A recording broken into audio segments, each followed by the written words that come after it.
Hello అండి, అందరికీ నమస్కారం. నా పేరు డాక్టర్ కౌసర్. నేను వాక్వెల్ ఫిజియోథెరపీ అండ్ రీహాబిలిటేషన్ సెంటర్లో క్లినికల్ ఫిజియోథెరపిస్ట్ని. మా రీహాబ్ లొకేషన్ వచ్చేసి NTR stadium road opposite Krishnanagar park, Guntur 2.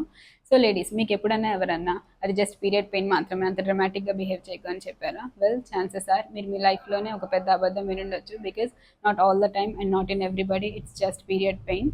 In some people it might be something known as endometriosis. And మీకు ఎండోమెట్రియోసిస్ అంటే ఏంటో తెలియకపోతే డోంట్ వరీ, బికాస్ చాలా మంది విమెన్ సైలెంట్గా సఫర్ అవుతారు because nobody talks about it. So let's change that today. First of all, endometriosis అంటే ఏంటంటే మనందరికీ తెలుసు. ఎండోమెట్రియం అంటే మన యూట్రస్ లోపల లైన్ చేసే టిష్యూని మనం ఎండోమెట్రియం అనేసి అంటాం.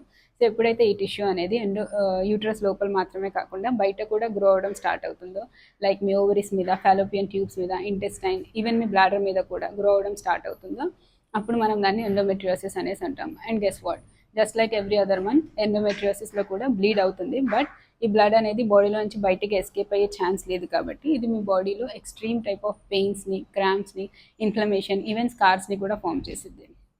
కాజెస్ ఏంటి ఎండోమెట్రియోసిస్కి? First of all, retrograde menstruation. అంటే మీ బ్లడ్ అనేది ఎవ్రీ మంత్ బయటికి వెళ్తుంది. బట్ కొంతమందిలో ఈ బ్లడ్ అనేది రివర్స్ మళ్ళీ పెల్విక్ క్యావిటీకి వెళ్ళి అక్కడ ఇంప్లాంట్ అయ్యి గ్రో అవ్వడం స్టార్ట్ అయ్యింది. దానివల్ల ఎండోమెట్రియోసిస్ వచ్చింది. ఇంకా చెప్పుకోవాలంటే కాజెస్, మీ మదర్ అండ్ సిస్టర్కి ఉంటే మీకు వచ్చే ఛాన్సెస్ ఉన్నాయి.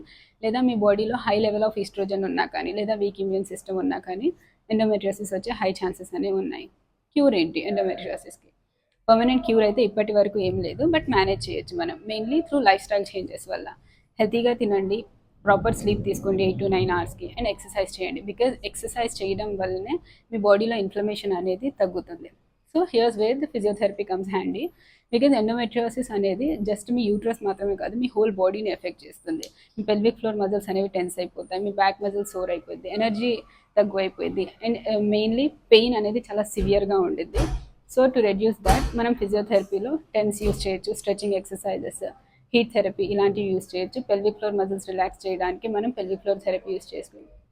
ఇలా ఫిజియోథెరపీ చాలా హ్యాండీగా అవుతుంది. గుర్తుపెట్టుకోండి, ఫిజియోథెరపీ అనేది ఎక్సర్సైజ్ మాత్రమే కాదు.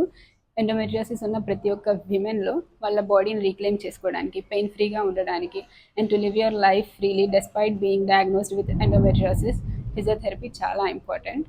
సో ఇలాంటి ఇన్ఫర్మేషన్ మీరు ఇంకా చూడాలి అనుకుంటే మా పేజ్ని ఫాలో చేయండి, లైక్ చేయండి, అండ్ మీకు తెలిసిన ఎండోమెట్రియోసిస్ పేషెంట్స్ ఎవరైనా ఉంటే వాళ్ళకి షేర్ చేయండి. Thank you so much.